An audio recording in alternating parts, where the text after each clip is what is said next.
Hello everyone, my name is Chris Pritchard. This, of course, is the Chris Pritchard Cycling News Show, Monday edition. Right, let's get straight into this show. And before we cover any of the news stories going off over the weekend, any of the new transfer news that is, well, I said last week on Friday that Dan Martin's move was the biggest move of the transfer window so far, but it's been trumped this week. We'll get into that shortly. First, let's open this up. You can clearly see who this is from. Let's make no bones about it, it's clearly opened as well, but I haven't actually checked what's in it. I didn't have time. We were at a wedding on Saturday and I literally went shh, and then Amanda went, Chris, we gotta go and get showered and all that. So I didn't get a chance to get beyond this point here. However, Enfuse, hi Chris, we thought you'd like this. You're damn right. Let your fans know you can get 25% off our range with the code, I'll tell you in a minute, but you could potentially get 25% off of all this jazz. Oh, damn, nice, right. Energy bar. So Enfuse is a supplement and yeah, I guess it's sports nutrition company. I mean, guys, right, that's insane. Bottles. You know, I bloody love a good bidon. I love these. These are my favourite sports shakers, and that looks like a nice solid sports shaker. Performance protein. I like the packaging. Packaging looks nice. Surge energy powder. Oh, these are cool. I tell you what, you get a solid 8 out of 10 for that. No, let's go 8.5 out of 10 for that packaging. Really nice packaging, that. So let's have a look what we've got in these. So we've got lemon flavoured hydration powder with beta-alanine, electrolytes and BCAAs. Oh, that's nice. Oh, they're cool. Energy gels, toffee apple flavour. Oh my God, sweet as hell, but ooh, that's really nice, but I worry that that is far too sweet. Jeez Louise. I like stuff sweet, but oh my God. All right, so we've got a batch of those. Really nice packaging. Standard protein recovery powder with 2.3 grams of leucine, which is an amino acid, I believe. I know my stuff, you know. As I said, this contains beta-alanine, electrolytes and BCAA, so that'll be good for recovery as well as an energy source. Ooh, that tastes like it's got beta-alanine in as well. It has. How about that? I could tell. My lips started tingling. Nice one, Enfuse. Right, my shop's nearly open for business. If I keep getting free products, eventually I'll be able to create a shop and sell this stuff. And the guys over at Enfuse said that we can give all this away. This is mine to keep and use, but we've got exactly the same products available for you guys to win. We'll be doing a giveaway shortly on that stuff. So yeah, if you want to wait and hear my take on Enfuse, then do it. If you're a fan of Enfuse already, go over to their website, use the coupon code CPCN25 for 25% off all your Enfuse products. Let's get into the show. All right, so let's get into the news, and first up, the Arctic Race of Norway climaxed on stage 4 with an amazing finish. One of the closest finishes I have ever witnessed in cycling, period. But before we get into the results, check this. This is amazing. I love it. Check it out. Now, before we play this, just keep an eye on the lad in the background and watch what happens. There he goes, comes to a stop. Obviously tired after a long old stage. Just rolls up, sees a fan, and he says, "You know what? Here, mate, you can have that. Have that, mate. Do you want it? No, no, it's not. No, I don't want it. It's yours. No. All right, I'll keep it." What a polite young man. Think back to a few months ago when we covered the story of which Katusha rider was it? One of the Katusha riders riding past a larger man, and he literally ripped the bidon out of the rider's mouth. And here you've got a young lad who would love nothing more, I guess, than to take a bidon off a rider, trying to give it him back. What a polite young man. But that's not the main story coming out of the Arctic Race of Norway. The main story coming out of the Arctic Race of Norway is how Warren Barguil lost the overall general classification in the last 200 metres of the race. Before the start of stage 4, Warren Barguil had a 3-second advantage over Astana rider Lutsenko. That gap initially grew to 5 seconds after Barguil had gained 2 seconds at the first intermediate sprint, and then afterwards Lutsenko pulled a second back on the next one. Coming into the home straight, there was 2 riders clear up the road. It was coming down to that 3rd place. Whoever took that would take 4 bonus seconds. If Lutsenko took it, he would get the 4 seconds, it would go to a tie, Barguil would still win. But coming into the sprint, Barguil let a 1 second gap grow between him and Lutsenko. So this meant if Lutsenko took those 4 seconds, Barguil just had to sit on his wheel, cross the line, and he would have won. They would have tied, but it would have gone on countback. Barguil would have won. End of story. Coming into the final sprint, you had Lutsenko, you had Enrico Gasparotto, and then you had Warren Barguil behind him. Gasparotto flicked Barguil. He claimed that he'd run out of energy, he had no energy. That allowed enough of a gap to go between him and Lutsenko, and as they came over the line, the commissaires declared that there was a second gap between Lutsenko and Barguil, giving Lutsenko a 1 second overall advantage in the general classification, and Barguil was not happy. After the podium ceremony, Barguil spoke to reporters and said to them, "I told him he is an idiot." After the dust had settled and everybody had calmed down, Warren Barguil took to Twitter to apologise to Enrico Gasparotto, saying, "I apologise to Enrico Gasparotto, it was not the word to say in the media. We have a discussion to make that clear. It was hard to lose for 1 second after an intense race where my teammates give everything. I was frustrated and angry, but I made a mistake not to be in the wheel." Enrico Gasparotto, being the gentleman he clearly is, replied to that saying, "I appreciate, apology accepted." You can understand Warren Barguil's frustration. He shouldn't have ever put himself into that position to not be on Lutsenko's wheel at any point. He knew what he needed to do and he just failed to do it. And he was relying on someone else to ensure that his victory was sealed by Gasparotto maintaining that gap. And if he couldn't have done anything, he couldn't have done anything. He flicked his elbow, let Barguil come through, but Barguil just didn't have enough energy to close that gap. And yeah, that's it. You start racing when the flag drops and you don't stop racing until you cross the finish line. All right, sticking with racing news, and I'm going to hit you with some facts that may surprise you shortly. I was doing some research on this and I found some amazing facts. We'll get to those shortly. But first up, it's not great news for Great Britain cyclists as they head into their home worlds at the end of September. Great Britain's men's team for the World Championships is now down to 6 riders after they suffered a late slip in the rankings. So if you don't know, when it comes to UCI rankings, in terms of nations, whoever's in the top 10 of those UCI ranked nations, they get to take 8 riders to a World Championships. And then unfortunately for GB, if you're in 11th, you can only take 6 riders. It's a massive blow for GB. British Cycling Performance Director Stephen Park said, "For sure it's less than ideal. We'd far rather start with 8 than with 6. Ultimately, how influential it'll be in the whole results will be determined by how the whole race plays out." He went on to say, "When you think about it, it's frustrating when you think how easily 1 or 2 tiny results could make a difference. Geraint was in a strong position in the Tour de Suisse when he got pulled from the race, and that one result on its own would have far exceeded Morkov's points." Having 8 riders on the start line would have been great for Great Britain. However, I don't feel it's going to be that detrimental in the overall arch of how this race plays out. You've got the favourites, the Belgians, the Dutch, who are going to be narrating the race, who are going to be taking control at the front. So this might actually play into GB's hands because there's less riders there. They might not have to do as much work, which ultimately gives them more riders towards the end. It all depends on how this race plays out. The riders might not be able to do anything. It might come down to just a few of the strongest riders towards the end of the race, and that's that. But the most interesting thing about this whole story is not necessarily the fact that GB only have 6 riders. It's what I found out on the UCI rankings page.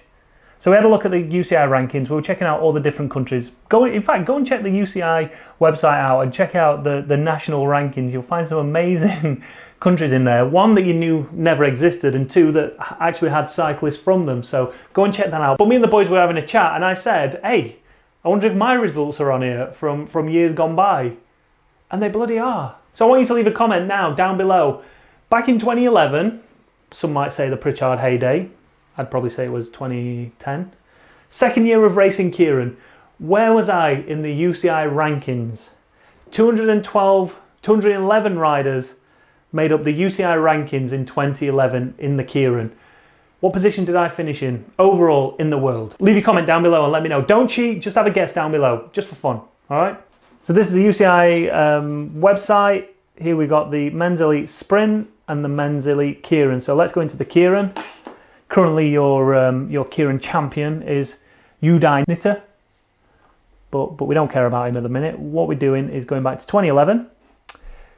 And so, back in 2011, Awang was the best keirin rider in the world. Second place was Chris Hoy. Third was Jason Niblett. But where was Pritch? Surely he's not on this first page. You're right, he's not. But I have beat this guy before, so, you know, I deserve to be up there. Second page, Barry Ford, I beat him as well. There he is, 70th position. If you said 70th position, congratulations. Good call. 70th in the world out of 211 riders who made the UCI rankings. I'm taking that. Not only that, but check out who I beat. Karsten Bergman, he was a good rider. And then here, look, Matthew Glazer. See if there's anyone behind me. Look at this here, 118th. Robert Forsterman, Damian Zielinski. Like riders who would not be out of place in a keirin final in a world championship.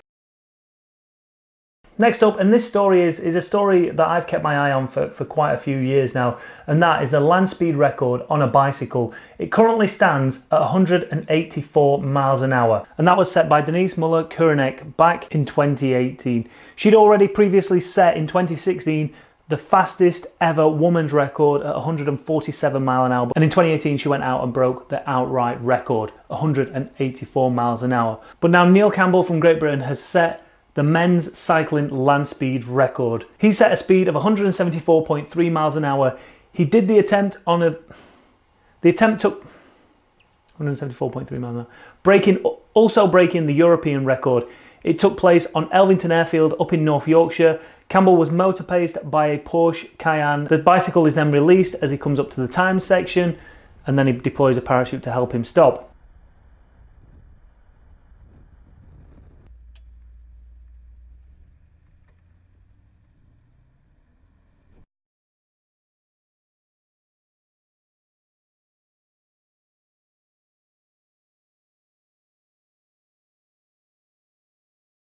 So this record has been a record I've kept my eye on for quite a while, because I think personally that if I had enough money and enough time that I could, and a team around me that would do it, we could actually take on that record. My passion for motorbikes, my passion for going fast, my passion for cycling, it kind of all builds to being able to do that. I would love to have a go at it. However, I'm not too sure it qualifies as a legit record, this thing, you know.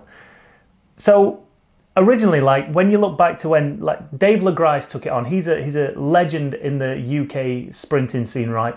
He took it on a closed road on the M42, and he literally sat behind a car. It had some sort of aerodynamics behind it to allow him to sit behind it, but he powered himself all the way. Nowadays, you know, Guy Martin took it on back in 2015, and he got to 110 mile an hour and broke the British land record at the time. What's happening now is these cars, because they need such a big gear to turn the pedals at such a high speed, that these cars are towing them up to speed, releasing them, and then for however long they're doing it, they're cycling at whatever speed. Is that right? Like, comment below. What do you think? Do you think that? I don't know. I think you should have to sit behind some. You can use aerodynamics to your advantage. So you can sit behind something that blocks the wind, but you have to pedal yourself up to that speed on a standard gear. So pick a really big chain ring and a small cog and go for it. But I think this whole getting towed by a car up to 174 miles an hour, then the car literally releasing you off the bike for a split second and then just pedaling like 2 or 3 revolutions. No. And I hate poo-pooing people's achievements. It's unfair of me to do that. But is it really a record? Like, are you real? What is it that you're doing? We need a record for people who are willing to start from a standing start on a standard bike, sit behind something to benefit from it aerodynamically and see how fast they can go. That should be a record in itself, and that's the one people should be like, yeah, I want to try and beat that. Not how fast can I get towed behind a car and then released and then pedal for, 2 or 3 miles. But anyway, according to the record stands that Neil Campbell, all due respect to him, well done, he did it, he deserves the plaudits. He is now the fastest man on a bicycle at 174 miles an hour. Leave your comments below. Let me know, what do you think to this? Is it legit or is it a bit And then finally, let's talk about the worst kept secret in the whole of cycling, and that's the transfer of Tom Dumoulin out of Sunweb across to Jumbo-Visma. Now, early this morning, Team Sunweb posted this video out on Twitter saying, "Amazing memories and incredible results. Our extraordinary journey together comes to an end. Thank you, Tom Dumoulin, for everything. We wish you all the best for what's next. Hashtag keep challenging, hashtag creating memories." And at this point, I was speaking to the boys. I was like, right, where's he going? What's been announced? And they said nothing's been announced yet. We still don't know where he's going. There's a high chance and a high probability that he's going to Jumbo-Visma, but still, nothing has been announced yet. And we thought that maybe this will carry on for a few days before he actually makes his announcement. But a couple of hours later, Jumbo-Visma posted this. "We have a dream, so from now on we don't fight against each other, but with each other, together, for the same dream." En lef te hebben. Door vriendschappen te sluiten. Slimmer te zijn dan de rest. Open te staan voor andere invloeden. Strijden op het scherpst van de snede, maar vooral door het samen te doen. Trots op wat we hebben bereikt. Trots op onze toekomst. Welkom, Tom. Samen gaan we de strijd aan. Voor onze droom. Dit was het droomscenario. But in that video there, you can see it says, "Hello, Tom." But then it took a further 3 hours for them to actually confirm it on Twitter with this tweet. Hashtag hello, Tom. Wavy hand emoji. Classification core Team Jumbo-Visma concluded with acquisition of Tom Dumoulin. I'm looking forward to contributing to that goal, winning a Grand Tour. Jumbo-Visma are looking like such an exciting prospect for the 2020 season. What we saw from them in 2019 Tour de France was just unbelievable. Nobody expected the results that they got. Whoever expected Mike Tennyson to be in yellow? Whoever expected Jumbo-Visma to win that team time trial? Who expected Kruijswijk to get on the podium? Yeah, that was probably the most unpredictable part of Jumbo-Visma, but they put on a show when it came to the Tour de France. And how exciting, if they get their egos in check and they all work for one rider towards the Tour de France victory, i.e. Tom Dumoulin, you can't help thinking that they're going to be in with a shout. Yeah, you're going to have to go and do something special to beat Egan Bernal next year, but still, Tom Dumoulin's best shot of winning the Tour de France comes in 2020. Mark my words. No one's going to disagree with me here that it is a great move for Tom Dumoulin. It's a great move for Jumbo-Visma. But what are your views? Do you agree or disagree with what I'm saying? Do you think that there's going to be a lot of friction developing in that team because of you've got the likes of Kruijswijk, you've got Wout van Aert who's going to be wanting to go for GC eventually when he gets fit again? Or do you think they will all just say, do you know what? We're going to work for Tom Dumoulin. We would rather win as a team than all go out for our own individual victories within the Tour de France. What's going to happen? Who knows? But as far as I'm concerned, Jumbo-Visma is going to be the team to watch in next year's Tour de France. Thanks for watching, everybody. As ever, don't forget, leave your comments down below on all the stories we've covered. I want to know your opinions on each and every single one of them. Don't forget, CPCN 25 for 25% off. Enfuse products. We'll be back tomorrow with another video. Until then, oh, don't forget as well, 5 days to go to the start of the final Grand Tour of the year, La Vuelta. Sí, señor. La cuenta, por favor.